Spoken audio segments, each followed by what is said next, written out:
Hello, this is Neo, just an average CSGO player, and you're watching Thorin's YouTube channel. The three columns of Counter-Strike are a principle I have referred to in the past that essentially is a model of how I look at Counter-Strike. It's something I came up with many, many years ago. I've used it, refined it over the years, and since I've referenced it so many times in my work, it's one of those things I often forget I actually haven't made an explicit piece of content regarding and explaining. So I'm calling this the three columns of Counter-Strike. Other times I've referenced it as the three pillars, but I went away and I checked the terminology of what is the difference between a column and a pillar. And apparently a pillar doesn't necessarily have to be load bearing, load transferring. It can also be decorative, whereas a column is explicitly designed to be load bearing / load transferring. Therefore, the analogy works better if it's columns rather than pillars, because these columns hold up the great teams and what those teams are able to accomplish. And the less strong you are in one column, the less load that can bear, the stronger the other columns are going to need to be to compensate for that and still prop you up as one of the great teams. So the three principles, pillars, I'm calling them columns: tactics, team play, and skill. Now, we'll go through them one by one. So skill, obviously, that can be a vague word. I mean, in the way it's used outside of gaming, people would call the ability to do something correctly a skill. They would call the ability to recall something a skill. People use the word skill and apply it in a very loose fashion. But in the sense that we colloquially in gaming, and specifically esports, and specifically hardcore people analyzing hardcore esports at a very high level, we typically by skill mean ability to do amazing shit with your character, your gun, your movement in the game. So typically we're talking about like accuracy. How great is your ability to hit shots? Speed, how fast can you hit shots? Technique, because obviously the better your technique is, perhaps the less good your overall aim is, but you're going to be able to express more individually in the game beyond just outwitting an opponent, actually killing them. So in a game like Counter-Strike, actually, how well can you kill people? I think it's a pretty good way to rephrase how skilled is the player, because there are certain players, like I think Crims is a good example of this, who doesn't seem like a super skilled player, but in some senses his technique makes him actually a very skilled player. And if you're talking about skill in terms of like who's going to top stats charts and get the most kills and have the greatest differential or put the most kills on the board, he's going to be up there. So in a sense, he is a pretty skilled player, but he's not the most insanely skilled player, because elsewhere in his game, he makes up for that with other aspects. Team play. This is something where obviously it's the ability of people to work together and how seamlessly, both consciously and unconsciously, they're able to work with their teammates. So we're generally thinking about chemistry here. How do players blend together? What is their ability to work together in a very difficult situation? Or do things have to be very easy? Do players have to be very comfortable for them to feel as though they can execute what they want to do? Their ability to execute tactics that they have, or take skill and transfer it into the game beyond just a kill being a kill leading into something because the players play well together or play off each other so well. Tactics. Now, I always have to break this down, but there is actually a difference between strategy and tactics. I know they've often become a synonym in terms of how people colloquially use the terms, but strategy is a general approach, what you big picture things you want to accomplish, something you want to do, a direction you're heading in. Tactics are the very specific, precise, everyday nuts and bolts approach that you're going to take to implement that higher strategy. So my strategy is I'm going to play fast and loose and be very aggressive. But then my tactics might be, right, well, I'm playing Mirage. So that might mean I want to do a lot of fast mid hits, have connector control, just send two people quickly into short without very many flashes to surprise people there, push back the defenses. Then when I want to go to the A site and do a burst onto the A site, people having to play further back on B because they expect me to be aggressive around mid. Those are the tactics to implement the overall style, the strategy that I outlined initially. So when we talk about tactics, we're talking about specific actions planned to implement an overall strategy. Now, these are large categories. As I say, it's just a model, it's just a lens to view the game through, and it's definitely not the be all and end all. In fact, it's the beginning point of you then analyzing and thinking about the game further, but it allows you to categorize and sort out and separate out aspects of the game, which you can then break down further into categories and analyze in more detail. So these large categories absolutely can be subdivided. So when you talk about skill, as I referenced earlier, you can talk about mechanical ability or raw aiming ability, but you can also talk about technical mastery of the techniques and flowing between the correct techniques. Actually, that's often an aspect of Forrest's game in 1.6 that was undervalued. It wasn't just that he had the best raw mechanical aim, he had very high level mechanical aim and may well have had the best raw mechanical aim, but his actual technical mastery of the different techniques of firing and seamlessly knowing when to swap between them, seemingly on an intuitive level, I don't know they could consciously explain it, was I think what made him so effective and yet incredibly skilled. So technical mastery. I also think within this aspect of skill, you've got to include positioning, because the better someone is at positioning, the smarter they are at positioning, they're going to set up their shots to be easier, which if they then have a very good mechanical aim and ability, is going to make them insanely skilled. So I think, for example, Nico is a fantastic example of this in CSGO right now, because I don't think actually that he has as good raw mechanical ability as, for example, Simple. But I think if you look at his insane positioning, understanding of timing, understanding of crosshair placement and where enemies can come from, that added to extremely good mechanical ability makes him seem like he has the best mechanical ability in the game and is as good as Simple in that particular respect. When you go over to team play, you can break this down in many different senses. You can talk about the most basic unit of a team, 2 players. How does this duo of players play together on the T side to entry an area or cover a flank or hold a site as CTs, or one person stay but communicate with the other one as he rotates over? You can talk about overall team chemistry. How do all 5 players work together? How does information given by one flow into what the next one does, into a spontaneous reaction which isn't even communicated, but maybe is based on concepts from practice or discussions and theory crafting between the team, and then implement itself in the game. It's not just about which players you have, how skilled they are and where they are on the map. It's how they work together. And this is what's going to make up your strong maps, your strong sites, the strong sides of maps that you have.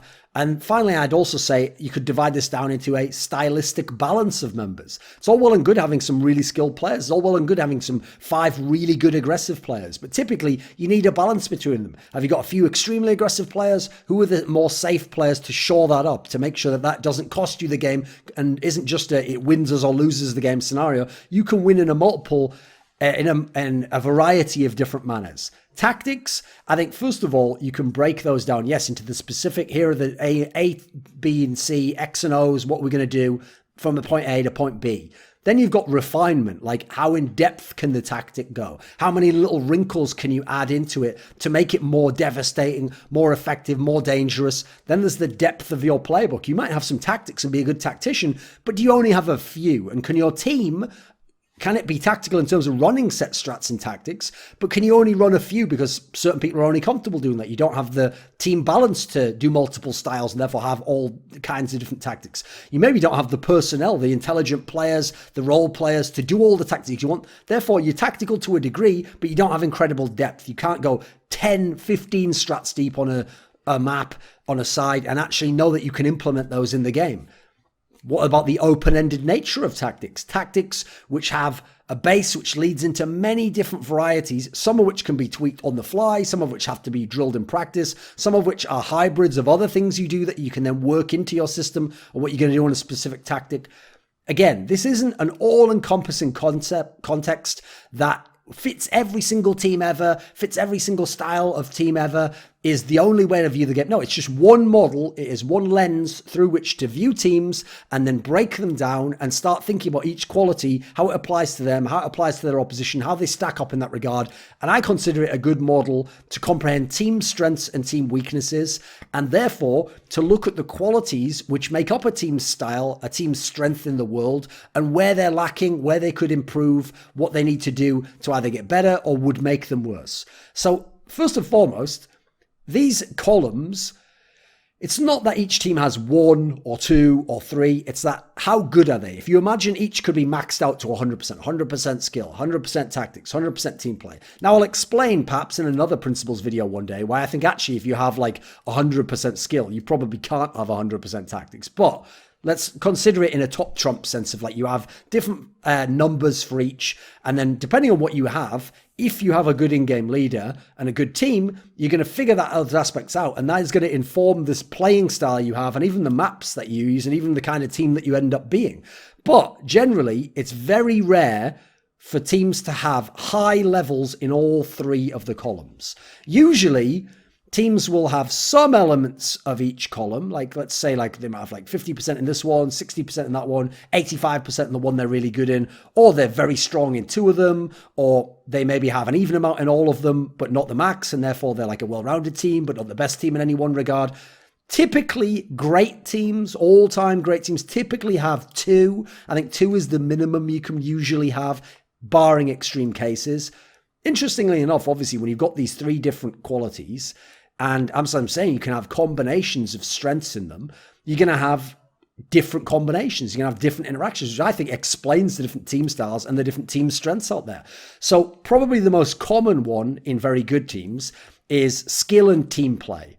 Now, the reason why is because having fabulous team play is actually going to enhance the skill that you have in your team, because it's going to take that ability to kill people, ability to win duels, win fights, win retakes, and the team play element is what's going to add coordination, timing, ability to execute something crazy out of your skill so that 2 players can work off each other in a way that isn't a set tactic or anything planned or strategized over, but they just work off each other in a way that takes their raw skill and makes a result that is more than just having 2 players that can aim in this particular manner and increase the impact of your ability to get kills. So that's a great combination to have. Tactics and team play, another common combination to have actually, because team play in this sense is going to enhance your ability to execute those tactics. Having the best tactic in the world doesn't matter. As people like MSL and Lurpis and Sean Guess have found over their careers, having the best tactics in the world, having practiced a perfect tactic, reading the game, knowing what the correct tactic is to do, and calling the perfect tactic are nowhere near enough to win that round, win that game, win that tournament, because your team might not be capable of doing it, might not have the personnel to do it, the skill to do the perfect tactic. Sometimes it's perfect tactic might take a lot of skill, but more importantly, you're going to need really good team play between either specific members or the whole squad to execute that tactic to the maximum level. And if you're a team that doesn't have insane skill, but you've got really good tactics and really good team play, the fact that you get so much out of your tactics is going to make them more impactful in the regard that you don't have the raw skill to brute force it. In fact, I'd say the less skill you have, the more team play you need to have to get something out of your tactics. Now, skill and tactics as a combination, I have to say that's a pretty tough one to make work, assuming we're saying here that that means your weakness is team play. You don't have very much team play. Now, in theory, it could work. You could have really good tactics and you could have such good skill that just running them without great team play means because you pick the right tactic and you have enough skill, you can make it work no matter what. And it doesn't matter that some aspects of it will fall apart to some degree. You've got so much skill, you can push it through, you can brute force it through. It was the right call anyway. I could see that working to a degree, but I do think that that's going to be very dependent on the skill level there. You're going to have a very high skill level to go with those tactics. And there aren't really many teams in history I think you could categorize that way. I think generally that's the combination that seems to work the least. Now, if you could only have 2, and as I say, most people only do have 2 in terms of like being near the max of each, the 2 that you want to have in terms of both theory and in practice is skill and team play. Most of the all-time great teams had these particular qualities.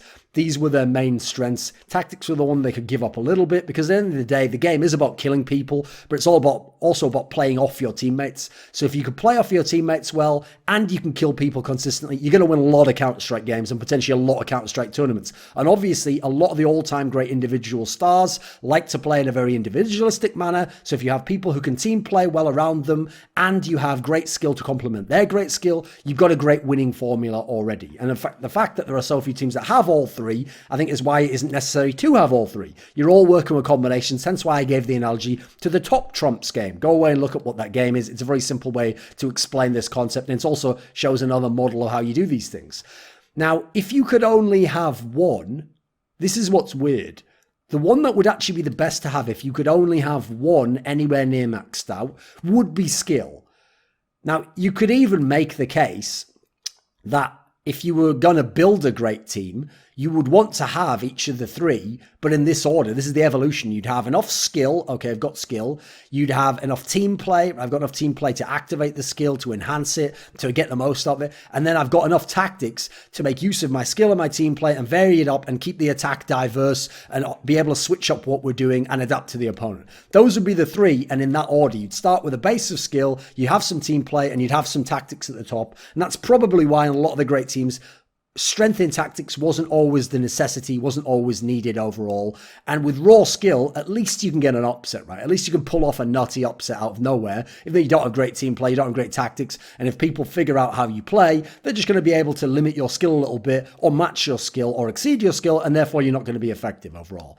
Now, the reason why the analogy of columns is pretty good is because when one of the columns starts to fall away, starts to become degraded, starts to go down, it puts more pressure on the other columns, or one of those columns now comes to bear a load, a transfer weight that it wasn't before because the other column was stronger. And so I think this is a great model also to consider great teams that have fallen away. So think of the SK Gaming team with bolts in it from late last year that won 3 out of its first 4 lands, came into this year, had to use a stand-in at the major where they finished top 4, then came back and had after CS Summit, which was already a bit of a letdown, had a bunch of really poor tournaments, and eventually, obviously, they cut Taco, he left, and they got in Stewie, now they've cut Bolts, now they've got in Tarek. When this team, after the major on, started to fall away, for me, the first thing that clearly went was their biggest strength, and the biggest strength of that core for many years, even though at times they were more skilled, at times they were more tactical, it's been their team play that has defined them as an amazing squad. Coldzera and Taco, how they played off each other. Fallen and Fur's aggression and ability to play off each other. People like FNX playing a more of a passive game, more of a safe game to allow Fallen to be this aggressive AWPer who could take crazy angles, but no, he's got a safe guy playing behind him and who's covering certain angles for him, so he doesn't have to constantly be flicking around. He can focus on one particular angle. Their team play was their biggest strength. And so when their team play fell away, what do you know? The fantastic skill level of the team, having players like Coldzera, arguably the best player in the world, Fur, incredibly dominant individual player. They had Phelps in the past, who was a pretty good player, then at the end started to suffer. Fallen was suffering earlier this year. Taco got even worse once the team play had already fallen away. Their skill now started to suffer because that was not something that was a load-bearing column. It was one of their better columns. For me, they were a team that were about team play and skill in these particular iterations, the post-FNX ones. So skill started to suffer. And since they were never that tactical post-FNX and Taco joining, and specifically after FNX left, I don't think that that was even touched. And so once the other columns fell down and got lower and lower and lower, yes, then the tactics were shown to not even exist at that point in time, or to be much, much worse. And that's why they changed in-game leader. Fallen said so many times in interviews, he thinks that they're being read now. He doesn't know what to come up with. He doesn't know how to switch the team up and to make the roles work. So let's use these columns and look at some of the teams that these would apply to give you some reference points. So I've tried to go all throughout history here, 1.6 and CSGO, so that depending on who you are, you've got at least one example you're going to be able to relate to, see how it works from knowing how that team played, and also you might get an insight into the other teams that you don't know for future videos. So as I said, very rare that a team can say they had all three or were very close to having all three. So I would list as some teams that had all three. I think actually the Astralis teams, ever since Glaive joined in late 2016, the Kirby lineup and now the lineup with Magus, when they were at their best, when they were winning tournaments, always top 4, making finals, because remember, they've both been on some nice little streaks of top 4s. These were teams that I think had all three. They had really good skill level, not only in terms of their star player, but man-to-man across all the lineup. They had really good team play, which I think was their strength in both teams, the major wing lineup and the one at the moment. That's why they're so godlike on CT side. And then tactically, they are one of the best in the world in both particular eras, made tactics work even when many other teams weren't, and a lot of their rivals were incredibly skill-based, like the FaZe Clan, like some of the SK Gaming lineups, still able to counter that with, yes, at times, perhaps not only having as much mad skill, depending on if we're talking man for man here, but being able to counter it with fabulous team play and very good tactical approach. Another team, and obviously this is the team I often refer the Astralis team to being an analog of, is MTW 2008. The best team in 2008, team that won a couple major that year, was the best team in the world, that core together won like 5 big tournaments. This is a team that had a really nice man-for-man skill distribution. Every player was pretty good. Ave maybe not that great, but for an in-game leader, decent enough at fragging. Generally, they had players who each could have been a duo of star players for a lesser team or another team comparable even, but were willing to play roles in their squad. They were a team that had the best tactics maybe we've ever seen in Counter-Strike. Incredibly intricate, detailed, but fabulously executed because they had godlike team play. They played sites together fantastically. They had a great team balance and their style was very dangerous. They could adapt very well in the game as a result. Their playbook was very, very in-depth, both in terms of set strats, planned strats, ability to read the opponent, come up with stuff on the fly. Amazing team. One of the only teams in CSGO, this isn't like the only teams that have all three, but I'm just giving some examples, would be VeXii Games 2030. I'm talking about the lineup when Shox joined, replacing, let me think, who did he replace at that point in time? Kenny S. Yes, Kenny S, I believe. And they, by the latter part of the year, beat NIP a whole bunch of times, won the most tournaments by the end of the year. Like from the last 6 months, they won more tournaments than anyone else. They had tons of top 4 placings. They were a very, very good team. Now, they had amazing skill. Remember, they were using someone like NBK as like your third most skilled player. And this guy's a really talented guy. Smith's on the more supportive end of the equation as a secondary AWPer. He was definitely above the skill level you'd expect for that kind of player back then. Existence, when he wasn't in the later Titan days forced into a bad role, was a pretty good fragging in-game leader, actually. Not on the level of a Glaive nowadays, but he was pretty solid for what he was doing. Obviously, Shox and Scream were insane individual abilities. They were fantastic tactically. They were one of the best we've ever seen. They had really good tactics. They had an insane map pool as a result. They could play against any kind of opponent, and team play was very much there. They even played around the more individualistic players who themselves weren't necessarily known for insane team play. And therefore, the team play of the others made up a base that all together made the team style blend together very, very well. Which is why, unlike Astralis and MTW, who accomplished great, great things, I actually look back on that very games team and think they were one of those teams that was like this far from being one of the truly, truly all-time great teams, like a top 3 team to ever play the game. They had that potential, didn't live up to it though overall, despite being very good at the time. Now, some famous teams that have just 2 very strong pillars, columns, but I think lacked one other. I'm going to go, first of all, NIP at the beginning of CSGO. So the lineup that played from 2012 to 2014 when Fiflar left, and when Freiburg exists, Fiflar and Get Right and Forest. Now, skill in this particular era, especially the first year and a half, they had a lot of skill because they not only had Get Right, by far the best player in the game, they had Forest, top 3 player in the game, they had Freiburg, who especially if you're not counting him as a star, you're counting him as a role player, one of the best role players, best entry in the world, exist as like your 4th best player. Solid enough fragger, right, for more of a supportive element. Fiflar was a fairly poor player in terms of skill overall, but the others had it so much stashed out that he didn't need to be.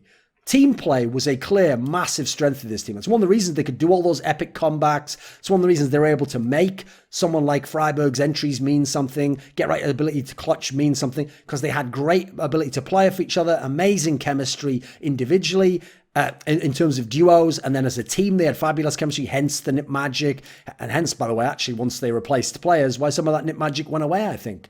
But they didn't have the best tactics, they didn't have super in-depth tactics, they didn't have a great tactician or in-game leader to implement them. I actually think they could have gone more down that path if they'd have kept Fiflar as their in-game leader, as he was at EMS 1 Katowice, but because of his shocking performance in the final and them losing to Virtus Pro, they reverted back to exist, and they never really went down that path more. I'm going to say Fnatic 2009. This was the team where they brought Gux and Get Right into the lineup. And the skill in this team, this has to be one of the most skilled teams to ever play Counter-Strike, because they had Forest, all-time great player, who had a revival of skill briefly with Get Right, and the team seemed to spark him, so he was still an incredibly good player. They had Get Right, who was developing into one of the best players in the world and one of the best all-round players, but that time was a very skilled player in terms of spray. They had Gux, who was kind of a bit between the burst and the spray styles, very aggressive player though, even more aggressive than Forest. a very confident player. So their skill in the stars was amazing. And then they took two of their players who had been key players before and made them more supportive. So they took Khan, and he was an in-game leader, but now not even expected to be much of a fragger. Well, for an in-game leader, he used to be known in 2007, 2008 as like one of the better fragging in-game leaders with a loose style and a good fragger, as Exist was later on in CSGO. So actually, to make him just a pure in-game leader meant they had a lot of skill overall in the team. DSN moving to more of a supportive AWPer style of play. He used to be one of the best AWPers in the world. He used to be a star player for Fnatic in 2007, 2006. So if he just has to be a supportive AWPer, you got mad skill in this team. Now, what made this team work wasn't just having insane skill. They weren't just like a FaZe clan where we stacked all these skill players. They had really good team play as well. Gux and Forrest worked well together. You had DSN and Khan played off each other so well. Get right, learn to play around some of these guys. Collectively, they had it in big matches where they would get their flow going and they were just insane on T-sides, could do insane CT holds with that skill. Fabulous team, but they weren't that tactical. They actually replaced MTW as the insane team, but then along came Na'Vi, who had a bit more tactics, and that's one of the areas Na'Vi was able to attack them in. Then, another team I'll mention, because I give 3 examples for each of the columns, is Complexity, the lineup they had from 2005 to 2006 when Sunman replaced Bullseye. Now, this is a team where, while NiP and Fnatic were skill and team play squads, this was a team play and tactics squad. Because famously, Trip, the in-game leader, is someone who had been... his tutelage had come under Hare, who I think was one of the great NA in-game leaders, who, when he was in United 5, as a tactical guy, breaking down the opponents, figuring out strats, drilling them, running dry runs in servers to figure out if flashes and smokes worked. And Trip took some of this and applied it to this misfit call squad. So I don't think they ever had the most skill. They were never close to one of the most skilled teams in the world, for my money. But they had insane skill in Fraud, who was one of the best players in the world, if not the best. And they had... Storm was a skilled player, but you wouldn't necessarily want him as like a main star, but because of his style as a lurker, was very effective with that skill. Someone was skilled for a supportive player, but wasn't like some guy who was outputting mad skills in the server. Warder was an okay enough player for an entry, but wasn't mad skilled again. Trip wasn't mad skilled, more of a supportive aspect, but a reasonably clutch player and could implement the strats. So skill, if you notice, one of the qualities is if you don't have skill across the whole team and it's not a main column that you have, you got to usually have one player who's so insane with it, he can somewhat make up for it in terms of the rest of them. But this was a team that team played very, very well. They got the most out of their skill. They got the most out of their tactics. Team play was probably the main column for them, but tactics was obviously pretty legit too. Even though they weren't necessarily one of the all-time great tactical teams, but their team play brought more out of their tactics, and therefore they were a very effective team. But if you go back and look, they're not blowing teams out of the server. They're not running over teams and stomping them. They're winning close games. They're winning by like a nice little cushion, but by outplaying them as a team, not by outskilling them overall. Whereas Fnatic 2009 would outskill you. NiP 2012 to 2014 could absolutely outskill you. Now let's look at teams in history who only really have one column that's particularly strong. Now, a bunch of these, you're already going to see some of the ones I'm picking aren't the greatest teams of all time. Well, guess what? Because they didn't have the 3 columns. They didn't have even 2 columns. They had 1. But there is one exception to the rule that you have to usually have 2. And that is going to be, and by the way, they get mad upset if you say this, but I'm going to say it anyway.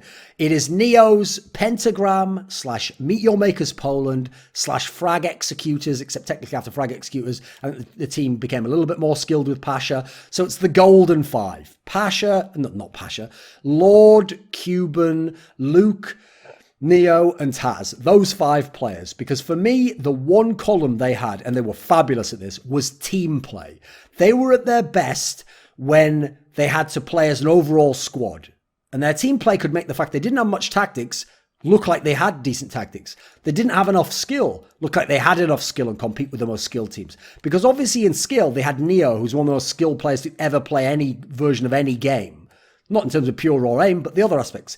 Positioning, pretty good aim, ability to use all the techniques. Then you add in the team play aspect. Their team play was so good, it made all the others enhanced, and therefore it looked like they had good qualities elsewhere. This team was at their absolute best when you're in a round that's broken down. There've been 2 or 3 kills on each side. You're in a 2v2, or you're in a post plant where you're holding with 2 players against 3 players, or you're trying to do a retake on a really tough site where they've got all the angles covered, but you've got 2 players, they've got 3 players. Team play is what's going to be the determining factor on winning these scenarios that, in terms of the raw numbers, if you ran them in a computer simulation, you shouldn't be able to win very often. But they were seemingly able to win them very, very often. And as a result, overcome skill disparity, overcome tactical disparity between them and the opponents. And it certainly helps having probably the greatest Counter-Strike player of all time in your squad. And therefore, you get to be the exception. Then you come and you look at the Kaboom/Keyed Stars lineups before coldzera joined. Because to me, the one quality they had, and were really strong in actually, was tactics. I think Fallen did a really good job coming up with new tactics, having a different tactical philosophy to a number of teams back then who were playing more of a loose style, coming up with specific smokes and flashes that were able to be implemented that many teams tried to steal. And that was their main strength. Team play, they didn't have coldzera yet, and that could be a little bit wonky, which is why I think people like Steel, people like Bolts, didn't end up staying in the team for long enough. They didn't quite play with the rest of the team as well as they needed to. Skill, they didn't have even close to enough skill, because at this point in time, they had Fur, who was a good but not great player at the time. Fallen wasn't anywhere close to the player he was in later years. He was just an okay player to sometimes good fragger, and wasn't even used particularly in that role, and didn't AWP all the time either. And the others weren't known for having particularly good skill level. Then they brought in coldzera, it brought a lot more skill. Then they started moving towards more of a skill and team play team and less of the tactics. The tactics fell away as their team play became so good, they needed less tactics.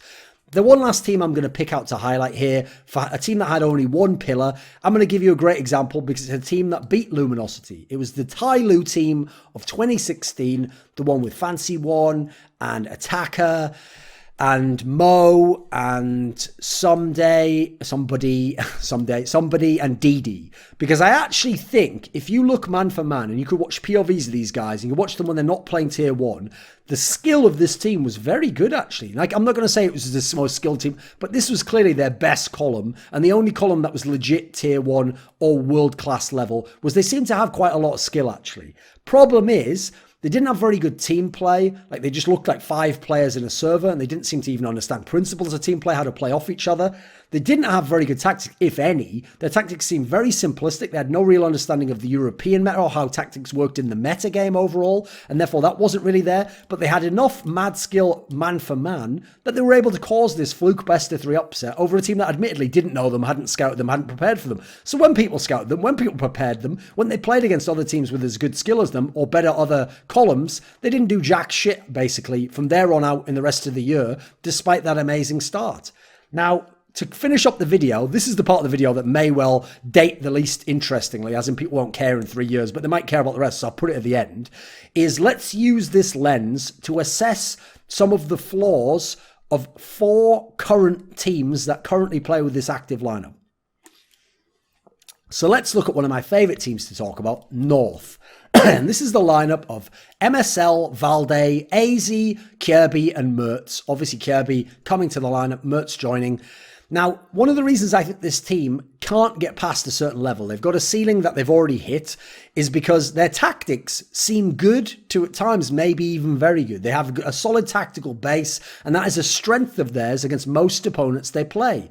But they don't have fabulous team play. Therefore, they're actually not even always able to make the tactics work as well and be enhanced, execute well. And so even if MSL calls a lot of tactics correctly or makes the right read, he's having to grind out the games to even get the rounds on the board despite having the good tactics. Then I think their skill's fairly limited actually, because as good as Valde is, Mertz hasn't been that skilled in terms of ability to do it in the server. I think Kirby's been fairly underwhelming every time he plays tier 1. AZ's not bad for a supportive element, but he's certainly not a big fragger anymore. MSL's quite a limited fragging in-game leader. So skill's pretty poor for this team actually, thanks to Kirby not doing a whole lot, and Mertz so far being something of a false starting player who I think just has to find his identity and really decide what style of player he wants to be before someone can implement him in a system. And the fact that AZ isn't a Stario team anymore and shouldn't even be considered as much. So Team play, I think, is one of the main weaknesses they have, because I think if they had the team play, they could be more in the vein of a team like a Complexity 2006 with really good tactics, or with good tactics, really good team play. That would enhance them, make them a fabulous team at grinding out wins and getting those close wins and go to the top. Or they could go skill way, and Kirby could be a star player again, AC could frag a little bit better, or Mertz could become a dominant AWP. But now you'd have the skill and the tactics, and bizarrely, you might be one of the few teams that could make the skill and tactics combo actually work. Now let's look at the new Olofmeister FaZe lineup. He's returned to FaZe. When I think of them as a team at their peak, every final, every top 4, so close to winning again and again. If you beat them, it was usually by a very narrow margin. This team had skill maxed out, absolutely maxed out, pretty much to the nth degree. I mean, even their 3rd and 4th best players were literally star players, world-class players in other teams. Even their in-game leader is actually a pretty decent fragging in-game leader overall. Amazing, amazing skill level. So then what let them down is the obvious question, right? Well, they are more of a mainly skill team, and because their skill is so maxed out, I actually think team play and tactics are diminishing. So team play, I think it's good. At times it can be pretty good. Mainly depends on the map and the side. Particularly CT side have some good team play, and specifically on maps like Mirage, Inferno, Overpass. It's not surprising me these were their core maps, because these are maps that on CT side, if you have good team play on those maps and really good skill, I think you're going to have some monstrous CT sides that are going to be hard to deal with. And what do you know? That's exactly what they had. But on the T side, they find themselves a bit lacking. They have pretty limited tactics, mainly due to the personnel. They have too much skill and the style they've chosen to go with, a loose style which tries to play off that skill and use it most effectively, but therefore isn't about running a lot of specific stuff and all going in a certain order and a certain line. And therefore, I think that their team play, which is good, can't really do a whole lot for the tactics. And as a result, the skill end of the equation ends up being what wins or loses you the rounds. Now we're going to go on to the last two. One is going to be Big, because obviously they just burst onto the scene, right? I think Big actually has very good tactics, if not some of the best tactics. I think they even had it in the Kyiv and Legia lineup. You saw some amazing flashbang molly strats that GodB came up with, some very innovative smokes, where it wasn't like the most perfect smoke, but it was the perfect smoke to get you in a position from which he could then do something with a Molotov or a flash to get him into the next position. And suddenly you've advanced all this way, got all this map control, pushed a player back, and you haven't even had to win an aim duel yet. So I think actually tactics pretty good in this team. That's a real column. That's a strength for them. Team play looked good to pretty good. I still think people like Tizian very unproven, Smooya very unproven. Nex is a pretty solid player. Godby's a very solid player. I believe they can team play for each other. Tabson rather than Nex. Nex, not quite proven, but I actually always thought he at least tried to team play off people. Maybe sometimes he thought too much about that rather than being a star player. So it's good there. I think their main column is tactics. Skill, I actually think is pretty limited. Like, I know Nex so far showed an amazing performance at ES on Clone. We don't know if that's going to continue yet. Tabson, very skilled player. I think he's pretty good. Smooya, we've seen some flashes of skill, but the stats don't really bear it out that he's a skilled player at the moment. Godby, absolutely not a skilled player. Pretty limited fragging in-game leader. Tizian looked all right, but he's still so new at the scene. We don't know yet when people adapt to what he's doing or start to target him, if that will cost him. He looked okay, though. So I would say skill, the lowest column. Team play, pretty good. Tactics, very good. Last team I'll analyze, because I already talked about them earlier when they fell away. It's going to be MIBR. Now, I think in this particular lineup, they have pretty good skill, actually. Not maxed skill, not FaZe Clan, even though man for man, in theory, they're more skilled than FaZe Clan, because their team play is limited. And limited team play in their sense is not allowing them to take very good skill and make it the most effective it can be. And that's one of the big flaws I see with this team, because with this kind of lineup, you want to go more to a FaZe Clan and NIP 2012 style of play, and they're having massive problems doing that. And it just seems like they don't play off each other. Obviously, they have a language barrier. Obviously, they have players that have played a very different style their entire career and have a different philosophy on the game with the Cloud9 and the SK players. I think their tactics are pretty limited now for the same reasons we discussed earlier, and they probably don't have the team play to execute the tactics. If you notice, despite the fact that I said earlier, skill would be the best one column to have, in a mad way, As I said, because you can't really just have skill and tactics teams, and every great team tends to be team play and tactics or skill and team play tends to be the one you need to be a great team, but on its own it doesn't work that much because it's an enhancer, so it's not the one you want to have on its own. So there we go, there's a lens for breaking the game down, talking about the game, having interesting contrasts in the game, but it's not the be all and end all. There's definitely more weight qualities to a game. You can definitely subdivide, you can do a lot with this, but there are my 3 columns of Counter-Strike and how I've seen the game for the last 16, 17 years. This video was kindly supported by Dean Tanglis, Gardner Wilson, Andreas Snazore Westerlund, Alex Adams, Daniel Yordanov, TTMXMP, VeXii, HawpT, Robert Baxter and Travis Greb, with a special thanks going out to Jerky's Minion. Want teasers for my upcoming content? To ask a question for my monthly AMA? How about taking part in a discussion with me about esports? Or perhaps you want to suggest a topic or a guest for my content? Become a part of the Scrilluminati today at the Patreon link in the description box below.